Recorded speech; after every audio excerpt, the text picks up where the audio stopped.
All right, so we're muted, we're recorded. Excellent. All right, so today's presentation is about exercise, and I actually I should do this more often. As a former teacher, I don't know why I don't do this more often. I just got home from recording my radio show podcast, and I did the show on the same topic. So next week or in 2 weeks, because I kind of film them in advance. The topic is very similar, so it was a brilliant idea because I got to uh, research it really well, and it's about not only exercise. I gotta see my little dog. How cute is he? Just joining us tonight.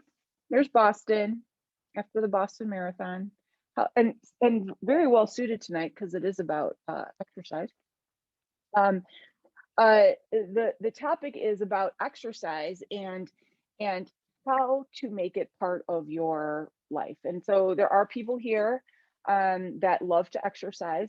There's people here that struggle to exercise. Looking at all your names, I'm not going to call you out.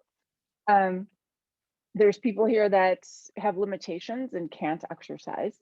There's people that try to exercise, they can't get it in because of schedules, or that have this built up um, idea that they have to exercise like they once used to exercise back in the day, whether it's because of their old schedule, their old abilities, and because of that, they just don't do it. And so these are all reasons that we don't exercise. And so what I'm going to do today is I'm going to talk about these reasons, and I'm going to talk about how does someone get themselves to the point where they enjoy it, and statistically, how many people actually exercise. It's actually a shocking statistic. And then the very end, I'm going to talk about how do you create an ideal workout schedule, and is there an ideal workout schedule? Um, so that being said, I'm going to share my screen here, and I'll definitely have time at the end for questions. So sharing the screen, and all right. So hoping everyone can see this. Um, So, mindset and exercise. Just like everything else in life, so much revolves around mindset. And without the proper mindset, there's so much that we won't be able to achieve. And those of you that have been with me for a while know this. Those of you that are new to my program are starting to feel the pressure of me constantly preaching the mindset piece, and it is huge. And I'm not talking about the little train that thought he could kind of thing, and that is a big piece, but knowing that knowing that you are able to do something, of course, is part of it. But when there's a will, there's a way, and an understanding that there's a possibility to make anything happen when even you are under the worst of circumstances. So we're going to kind of talk about why we work out. These are the 6 things I'm going to focus on tonight. Exercise, reasons we work out, benefits of exercise, stressors of exercise, misconceptions and myths, intangible effects of exercise, and creating an ideal and realistic program. And these are all going to encompass getting you to that point. So, why do we work out? 80% of people begin an exercise program to lose weight. And as a former personal trainer, I spent 25 years training people. I can tell you that most people that came to me, and I wish I would have surveyed people and kept a tally of it, but most people came to me to lose weight. On a rare occasion, I would have somebody come to me that wanted to gain weight or build muscle, but nonetheless, it had to do with physical. On another rare occasion, I would have somebody come to me saying that their doctor wanted them to start exercising because their cholesterol was high or they were diabetic. But within a session, I then would hear, well, I do need to lose some weight. So it always kind of revolved to weight or physique of some sort. That seems to be the driving force for wanting to exercise. Boils down to it. We are a society that is overweight. We're a society that is not pleased with the way we look and feel. The long-term benefits outweigh the physical benefits. So the fact of the matter is we need to exercise because it will help us live longer. We'll have fewer diseases. We'll maintain a healthy body weight, which will, of course, eventually give us that perfect Instagram body. But yet that's not enough to scare us. And I just today talked to somebody that's in our program who lost a dear friend to a sudden heart attack at the age of 60. Not enough to scare us. We still only work out because of the physical aspects of it. Even though in the backs of our heads, we know that is still helping us with all of these things: type 2 diabetes, high blood pressure, heart disease, high cholesterol, gallbladder, fatty liver, all these things. But the driving force is how we look. When we get on the scale in the morning and I get all these texts of people being frantic because the scale went up a pound, no one is looking at that going, it went up a pound. Oh my gosh, I'm going to get fatty liver. It went up a pound. Oh my gosh, I this is going to contribute to my chances of getting type 2 diabetes. What we focus on is we're not going to look good in our bathing suit this summer. And I'd be lying if I said that I was not also one of those people, but we're hyper focused on that and not what really truly matters. And it is our health. 62 million Americans have gym memberships, at least one gym membership, at least one. One out of six of those people used it in 2019. So I did not include 2020 because obviously that was a wash. But one out of six of those 62 million Americans used that gym membership. I know that sounds like a huge number, that 62 million Americans have a gym membership, but that's actually only 14% of Americans. So you're looking at a ton of people that still don't have a gym membership.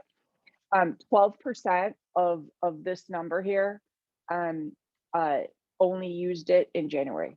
That's it. They stepped in the door January only. They were done for the year. So look at all the millions of people that get a gym membership, never ever use it. And 20% of the people that actually go to the gym do it to socialize or meet members of the opposite sex. 13%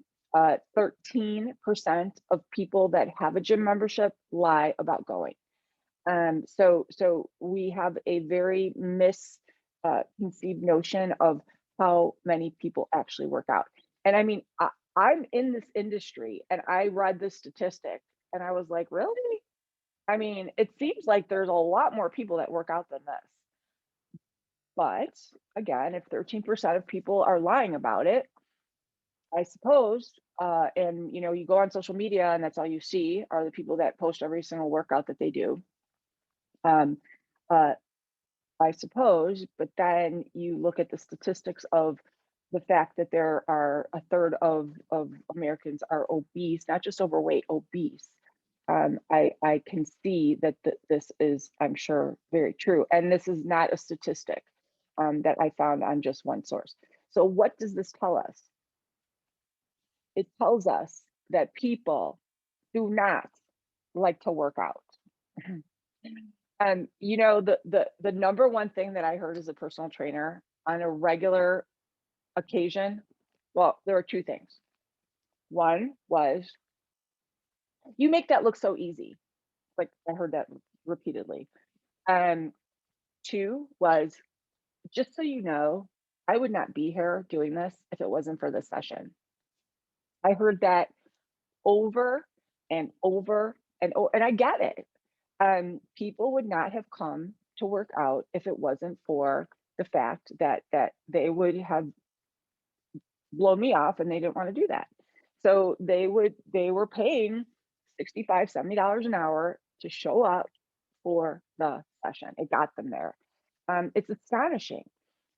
People don't like to work out. Now, not everybody, because I'm looking at some people here that have the opposite problem. I see her laughing.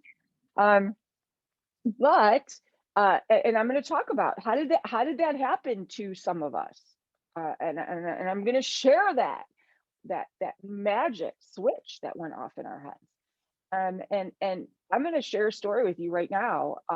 I was one of these people. I was the girl in PE class that could not get to the top of the rope, even with the freaking knots in it. I actually, I don't, I've shared this story before, but I ran my very first 5K when I was newly married at the age of 22, and I had no idea what I was getting myself into. And about mile point 5, I I couldn't do it. So I faked an ankle injury. I did. I pretended I hurt my ankle and I hobbled along and the little golf cart came and got me, and I kept that to myself for probably 10 years. And I actually forgot all about it until one day I was talking to one of my clients and I was trying to encourage him to run a 5K, and I was like, "Oh," like I literally forgot all about it. So you can't assume that everybody that is a lover of exercise has always loved it. Um, it's not something that you just wake up every day and instantly love to do. Um, so the obvious benefits are weight loss and health. We all know that. We all know it's either for your health or to lose weight. What else is there, right? Why else would you go to the gym? Well, there is a third component that only very few people know about. And I'll be interested to see if the the the diehards that are listening right now know what I'm talking about. The not so obvious benefits of exercise are the following: um, you get more energy, your heart rate increases, and your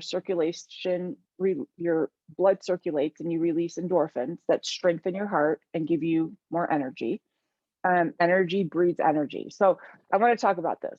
And I want you to think about this. When you work out, as much as if you're someone that doesn't like it, as much as you dislike it, whether it's a walk, whether it's a class, whether it's a 10-minute, anything, when you're done, you do have more energy. I mean, you're might not be bouncing off the walls, but you do have more energy. If you take a small child, and you take them to the park, what do? They come home and they're riled up. Think about it. As having small children, you're constantly saying, "Do not wind them up." Winding them up is getting them up and moving them around. Energy breeds energy. Uh, it's a mood enhancement. Neurotransmitters release, giving you serotonin, which boosts your mood and trains your brain to avoid unpleasant experiences. So let's talk about serotonin. Serotonin is actually a hormone that is released, and serotonin is the exact same hormone that is found in prescription medications that are given to treat depression and anxiety. Um, you find serotonin in Lexapro, you find it in Prozac, you find it in all of the medications that are given. It is what is released naturally, and people that have suffer from depression and anxiety have a deficit in serotonin. And so when your mood is enhanced, you are a happier person. And when you exercise, also, you sleep better, which means you are less cranky by nature, usually. Leading on to this, depression and anxiety. I just mentioned the serotonin release. Also relieving tension and stress through the release of endorphins. All studies show exercise brings down the chances of depression and anxiety. And then, of course, and I started with this one first, which my circle here, appetite suppressant. So it lowers your blood sugar, which reduces cravings and literally causes you to eat less, and especially sugar. So these are all of the not so obvious benefits, and these are the benefits that we do experience when we exercise. But if we're not exercising enough and we're not aware of them, and we don't bring them to the surface, meaning our mind. And this is where I said, be mindful about that. When I exercise, and I guess before I was this health coach, guru, exercise fanatic, I kind of knew this without knowing it. I needed to exercise every day because if I didn't, I noticed I was tired, I was crabby, I ate more, and I kind of just like I had this fear of like, well, if I don't exercise, I'm gonna just be tired and crabby all day. So I kind of figured it out myself, and I think a lot of you might have also. But my message to you is pay attention to this next time you exercise, because when you get done with a 10-minute workout and you're like, hey, I'm kind of like feeling good and I'm not as crabby and you're kind of like cleaning things up and you just have that natural energy. You start making that connection of exercise, more energy, and then it starts to be something you want to do. So these are the not so obvious. Make them obvious by starting to draw attention to it. All right. So how can you start liking it? Just a second here. I think I doubled up a slide here. Okay. So how can you start liking it? This is how you can. You want to ignite the workout muscle. And there's a way of doing it. And I want to explain exactly how it happens. This is your brain right here. If you point to your nose and the top of your head, and when those two intersect, that is your hypothalamus.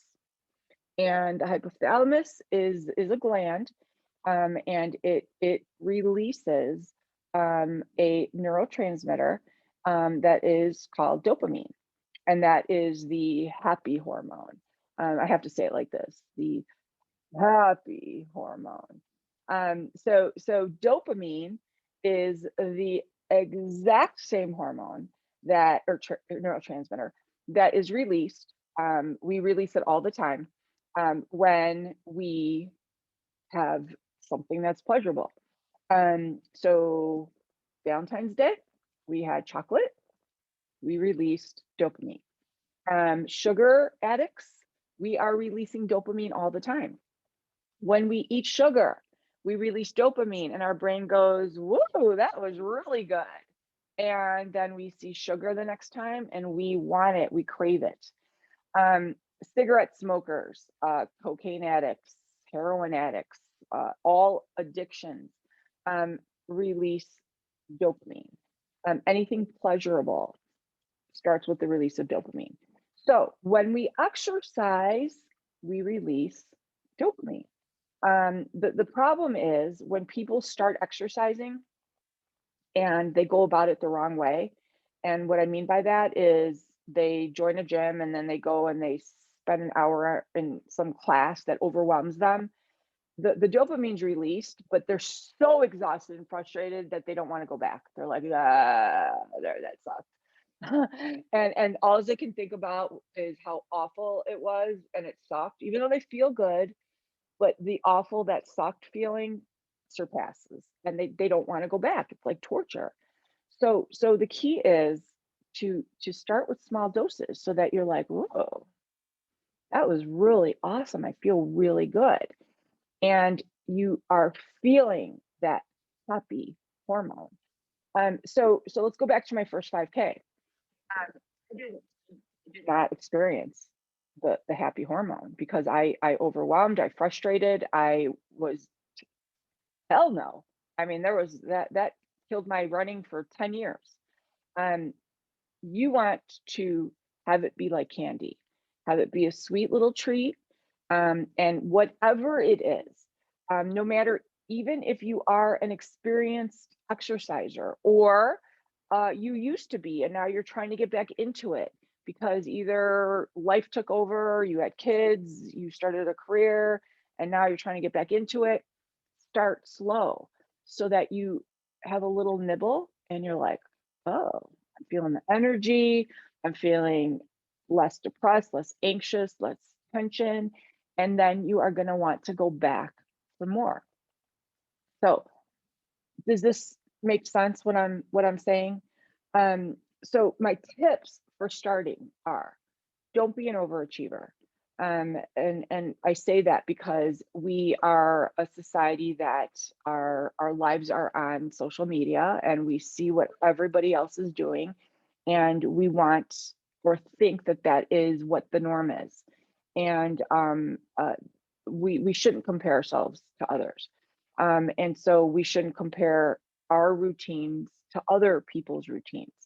So start with something that works for you, because every expert started at ground zero. And if it's something that you want to incorporate into your life, you have to start at ground zero.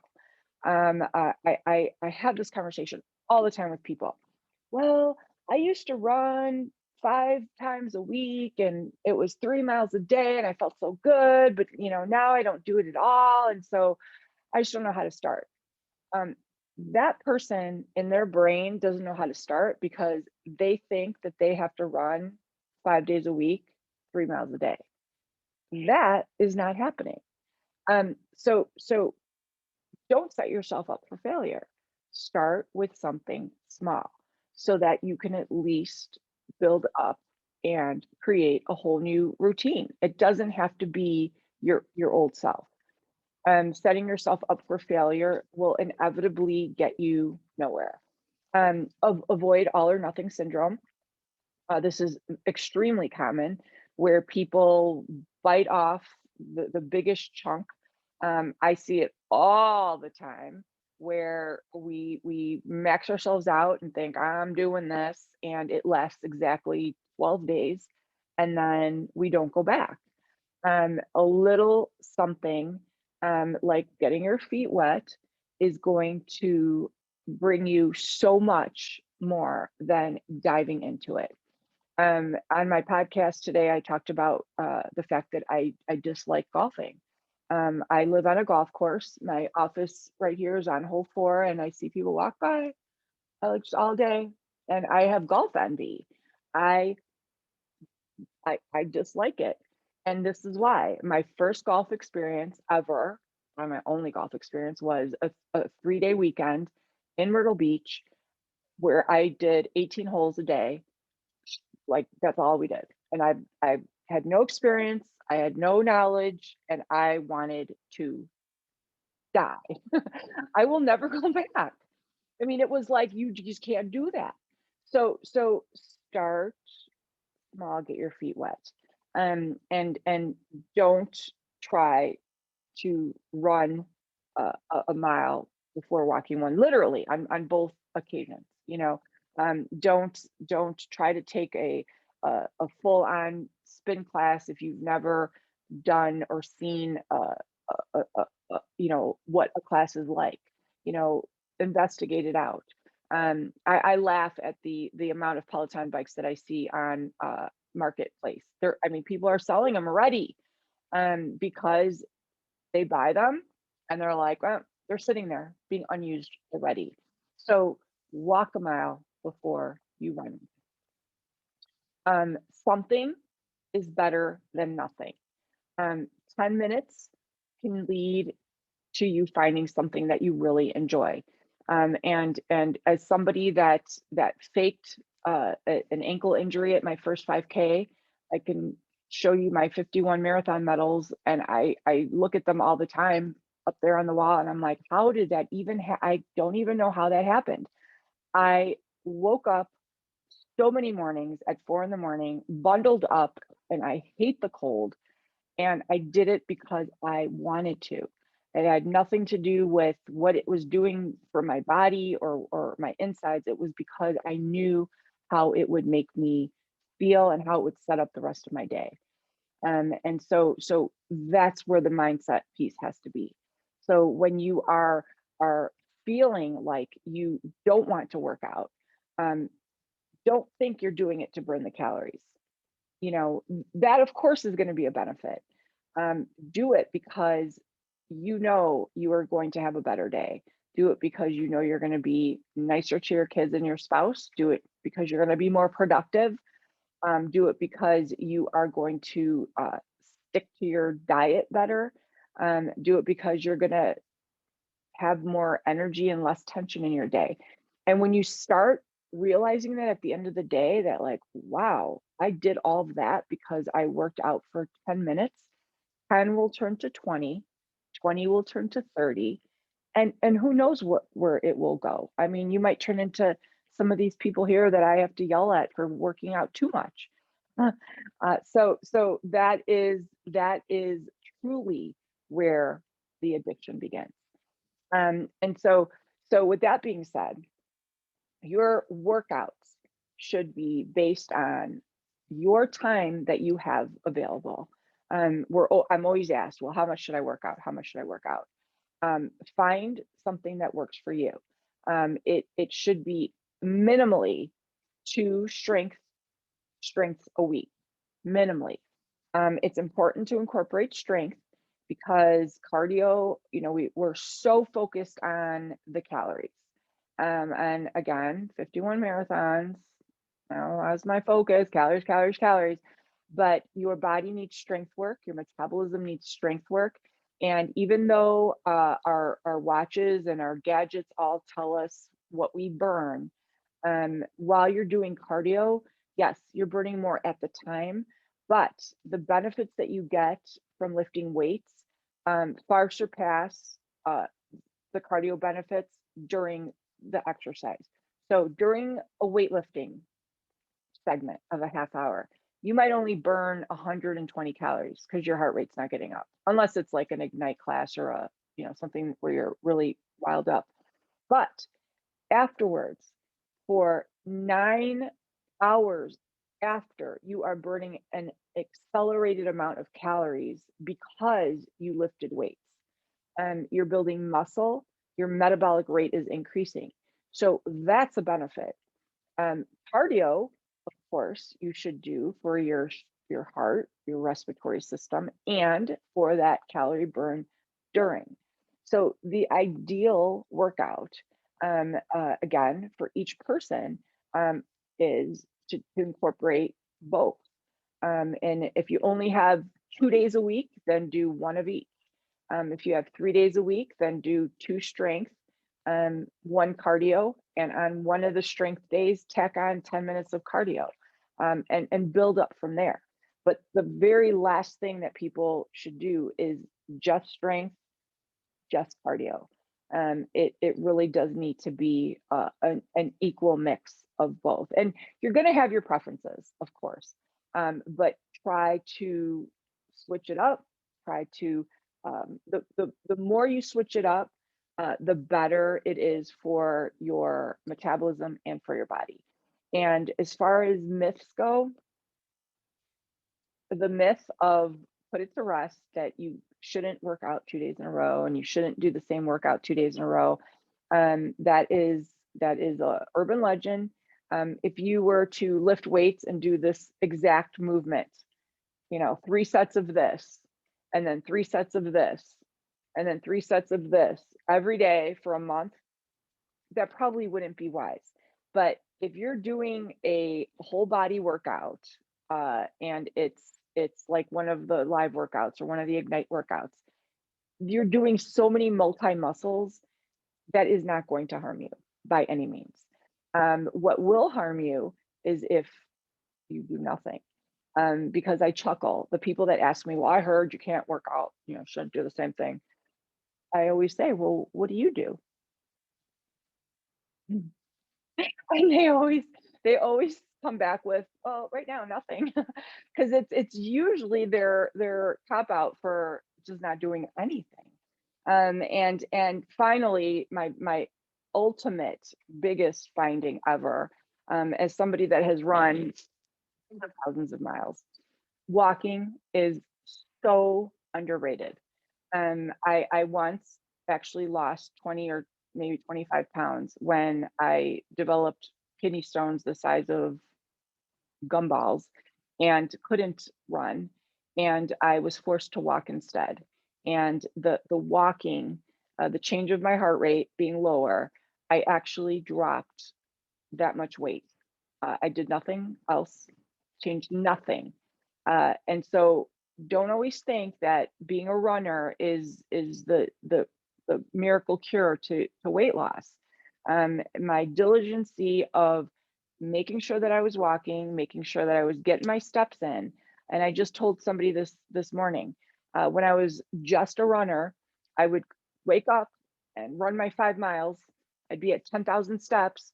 And then at the end of the day, I'd be at 12,000 steps because I would plop down and not move the whole day. But when I couldn't run anymore and I was focused on my steps, I would walk my 5 miles and I was very aware of my steps. I would end my day with 15,000 steps. I literally lost 20 some pounds, and that got me to this current weight, and I've stayed here. So again, don't believe everything, don't assume. I've met many runners that have weight issues. It's that whole don't can't you can't outrun a diet.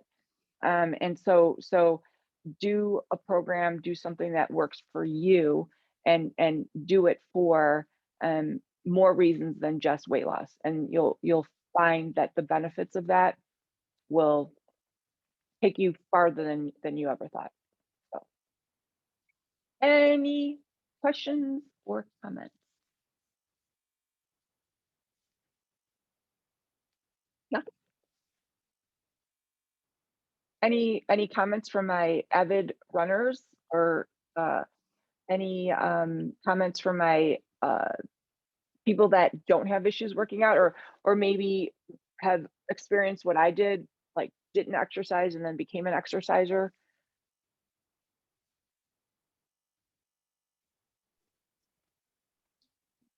I was kind Well, of like you. I was like you, Irene. I hated working out in high school. When we had to run a mile, I would ditch and walk to my car and drive home. And like you, I'm now an avid runner many years later, but I probably am a little different than most that found their love for working out. When I was a teenager, my dad passed away at age 54. He was morbidly obese and he was a single father. And I was 19 and I saw it happen, and he had heart and lung disease. And I remember before it happened, he said, you don't change your ways, you're going to end up like me. And when I had kids, it just really resonated with me that I'm going to be here as long as I can on my terms and as healthy as I can for my wow. family. So at first, what most people would say is for looks, and, Yeah. especially when you're in like the ultra running community, you want it to be, you're always kind of, you're with a lot of competitive people. Mm-hmm. For me, my passion started with health. It never Mm-hmm. started with looks, and it turned in to it trying to be healthier. And when I Mm-hmm. started, I was 210 pounds. I lived in the city, and my first race was a 3K fun run, and I would rock block to block. And I just started adding blocks to it. And within a year, I ran a marathon. So Wow. don't ever limit yourself and what you think you Yep. could do, because you might really shock yourself and find a love you never knew would be humanly possible. Like I said, I would Yeah. ditch high school gym class the day we would have to run the mile. Yeah, for sure. For sure. Well, Mhm. that's an awesome story. And Brenda is one of the people that I have to tame down, because she's ultra runner now. And I mean, you obviously do it because you love it. I love it. Yeah. But it is something that you have to keep in check and balance too. Because if not, your body is also telling you that you need a rest, and all the benefits that you shared, you struggle with that rest. Like I struggle the days I go and swim instead of run or do yoga. I struggle because I don't get that endorphin kick, but I Yeah. know it's good for Yeah. me. Yeah, it is. Definitely. So awesome. Irene, I have Somebody, a question. yeah. My dad had Alzheimer's and he just passed away, and that's something I'm really afraid of. Does it help the brain that way? Yes. Like, in fact, go ahead. Sorry. no, go ahead. I did a podcast. It's called Exercise for the Brain. So definitely listen to it, and I'll send you the link. There have been extensive studies done that exercising reduces your chances of dementia and Alzheimer's incredibly. Whether or not it is something that you're predisposed to. And the latest research shows that starting an exercise program even later in life will diminish your chances of dementia and Alzheimer's. And the two are related, but they don't go hand in hand all the time. By up to I think it was 60%. It's really astonishing, more than any medication can. And it's because of what it does to the brain. So the research on it was truly amazing. That So is amazing. I do not want my kids to go through it. It's awful. yeah. Oh, I can absolutely imagine. But yeah, definitely listen to it. And if you can't find it, I'll send it to you. But I was just, I had no idea. It's actually newer research, but I was thrilled to see that it was that it had that much of an impact.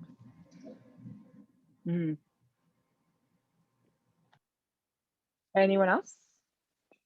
I'm one of those people that's addicted to exercise. Actually, the reason why I was late was because I was working out and I was like in my zone. And then I'm like, oh my gosh, the meeting started. I'm like, I have to go. I gotta go. I was working on some choreography because I'm a Zumba instructor. I'm really good at recognizing voices. I'm like thrilled with myself. Jamie, right? Yes. Yeah. Cool. So I was working on some new choreography because I'm a Zumba instructor. So I was kind of doing that. And then I don't know, I do all sorts of things. I'm not a runner. I'm kind of working on some some of the tread volumes, and I'm working my way up to that. Okay. So that's one thing I don't do enough of, and I don't do enough of like yoga.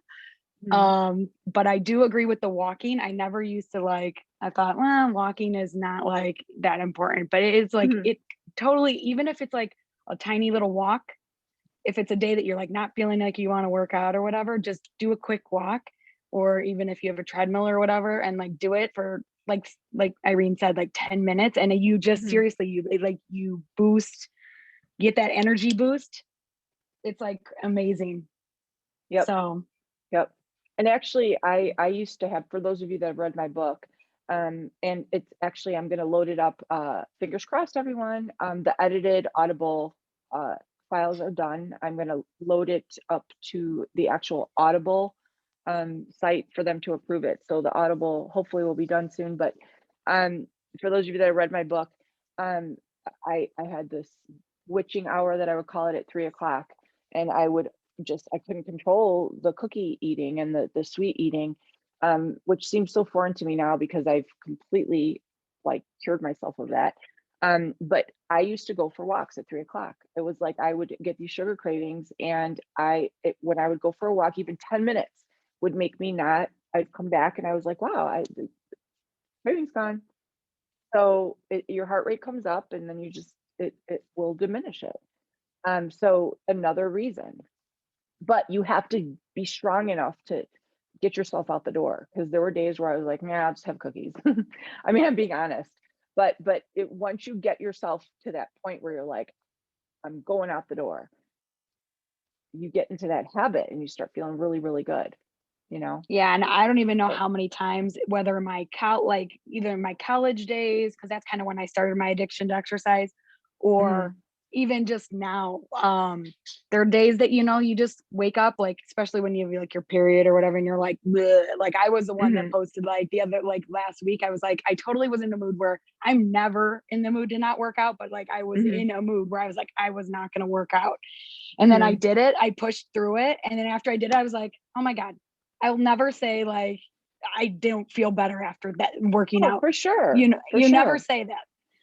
Yep. So I was gonna just say do it.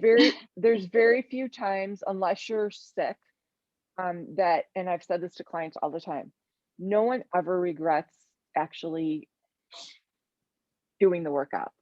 Starting it's the worst part. I mean, getting there, starting it is brutal.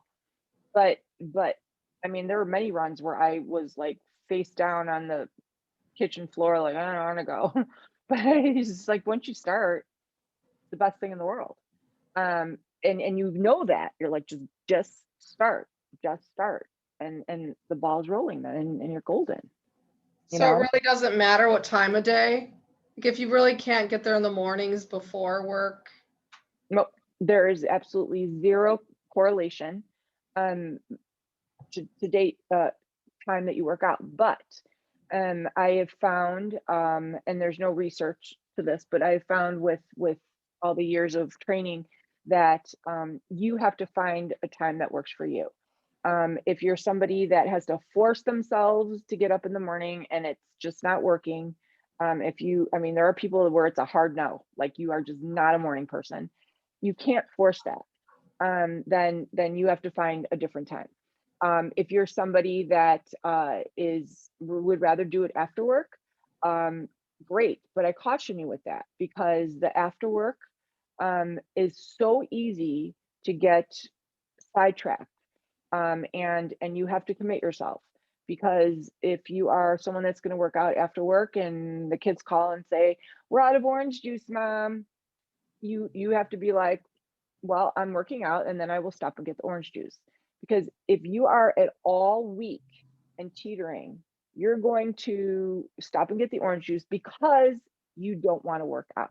Mhm. You get what I'm saying? Yeah. So I mean, it's different. Like, oh, I got to take my mom to the hospital. Of course, you're not gonna, Yeah.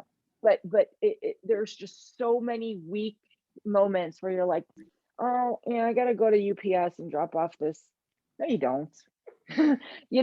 I mean, there's so many of those, and so if you find that happening, then after work is not working for you. What if you feel So like you're like hungry after work? Like what snack would be good to eat in the car on the way to go work out? So if you're, depending on what your work hours are, I would try to space your afternoon snack, and have your afternoon snack. Uh, well, it depends. If your afternoon snack's like at 3 o'clock, have that, and then have your workout. It would depend what time. So what time Yeah, is it's like your? 3:30, Okay, 3:30, so 4. I would get there really, like at 4. any of the ones that are on your meal plan, or if none of those would work, then I would get a shake, have a shake ready so that you could drink a shake on the way. Okay. I did I in my fitness stuff, I Mhm. had to do like a class on and I took a class on that. Like what it's like was a sports and medicine. What is it? NASM? What does NASM Yeah, stand for? NASM. Yeah, NASM, National. Yeah, National Athletic Sports Association of. Medicine, Yeah, or yeah, yeah, Association of Sports Medicine. yeah. And I did an article and I had to take like a quiz on it.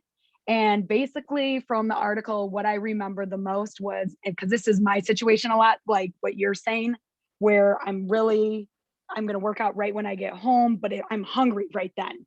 So Yeah. they said, if you're going to work out within an hour, like within an hour of your workout, in this article, it said the best thing to do would be to have like a protein shake, like a shake, Yeah. because of the digestion issue. You know what I'm saying? It's easier to Yep. digest. Yep. And then there was all these other, if I can find the article, I'll see if I could share it. But it was like very interesting because it said it all depended on the time that you Yeah. have between the Right. workout and when you're going to have that snack. So if you're going to work out within an hour of the time that you're having your snack and then working out, like a liquid protein shake would be probably the best. Yep. So And if your you body made those will, shakes in the morning, do they last all day? oh yeah. Oh yeah. Okay. hmm And oftentimes, when I was a teacher, I would make them in the shakers and freeze them, and it would stay frozen and kind of thaw out. It would stay cold, or Yeah. get.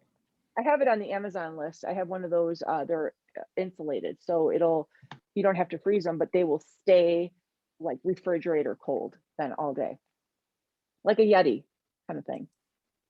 So yeah, I mean, but don't they that's say, isn't there research? Like I remember when I started to be a morning person with workout, because now it is like my cup of coffee and it's my way of not having for an sure. excuse. Yeah. But I remember reading something that said those that tend to work out in the morning, they tend to form the habit better and stick to the habit. I remember reading something about it, like statistically, if you form your day starting with it and you feel that Yes. sense of accomplishment, you'll If stick you with it. Yes, if you are someone that's able to, but if you are Yeah, somebody yeah. that absolutely, yeah. So if you are somebody that can get up and get your workout in first thing in the morning and start feeling the repercussions of that, you are more likely to stick to it. Now, me, I got up this morning at 2:30, which is ridiculous. Why do I do it? Because I get a lot done. Why? Because it's the same thing. I have associated the benefits of what I get done that early. The same thing goes with exercise. So when I started my very first class that I was ever forced to teach at 6 a.m. It was a Wednesday at 6 a.m. I started crying on Monday nights because I was like, oh, on Wednesday I'm gonna have to get up. How did I convert to this? It was a slow, steady process. And I started feeling the repercussions of the benefits of it. Um, Also, it's a mindset. If you're somebody that's like, I can't, not happening, no, then it's not going to happen. I mean, it's a matter of, do you want to start? You want to fit in the workout? You're going to have to manage your time, go to bed a little earlier if you can. If you can't because you work late, then it really does depend on the person and the person's schedule. If you're somebody that doesn't get home from work till 10 at night, then it's not happening. You know what I mean? So, but also, if you are someone that's forcing yourself to get up and going and your workouts are like, you know, being counterproductive, that's like putting me on the treadmill right now. I would be like dragged, literally. So you get what I'm saying? Totally. Yeah. So, any other questions?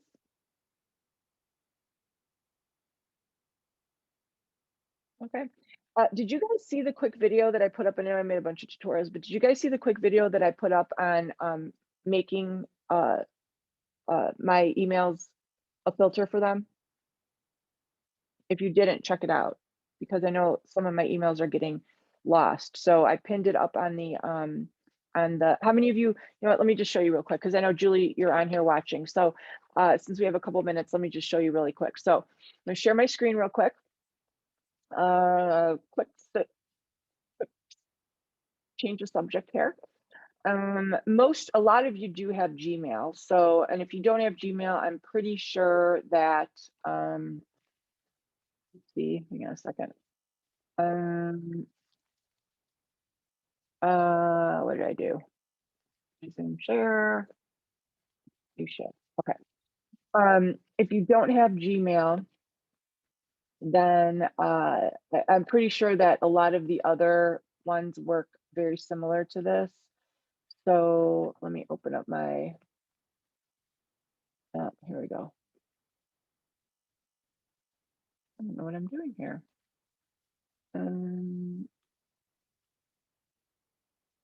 There we go. Okay.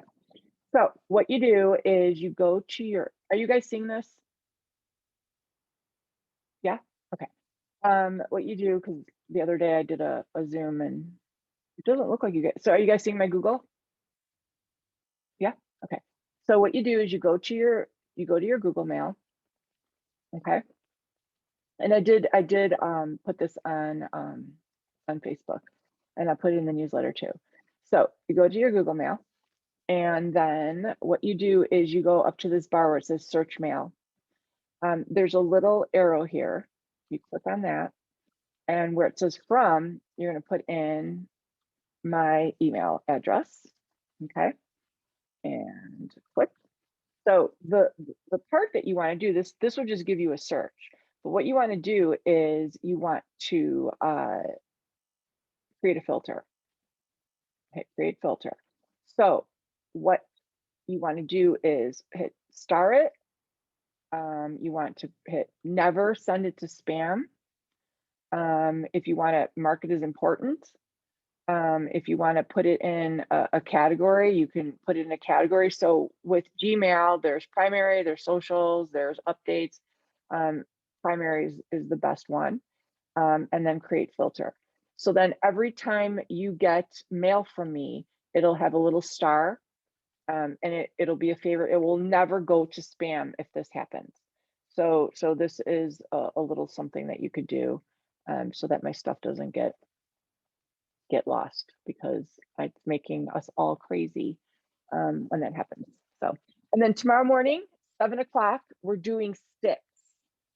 So if you don't have sticks, I put in the newsletter tutorial, and I'll put it on Facebook. There's a easy way to make your own with hangers. And if you don't want to make your own, all you need to do is get 2 spatulas or wooden spoons, anything, butter knives work. These will be too small. You could still do them, but something longer will work. So spatulas work great. So we're gonna do a stick class tomorrow morning. So check it out. So, okay, it'll be fun. All right. So I'm going upstairs, by the way. I want you all to know that I made dinner in, I think it took me 8 minutes before I came down here today. So anyone can do it. Threw some pork in the Instapot. I threw some rice in the rice cooker, opening up a can of beans, a can of corn, and we're making homemade chipotle bowls. And I'm sure I'm going to go all upstairs, and they're going to be waiting for me like they have no idea how to serve themselves. All right, you guys, I'll see you later.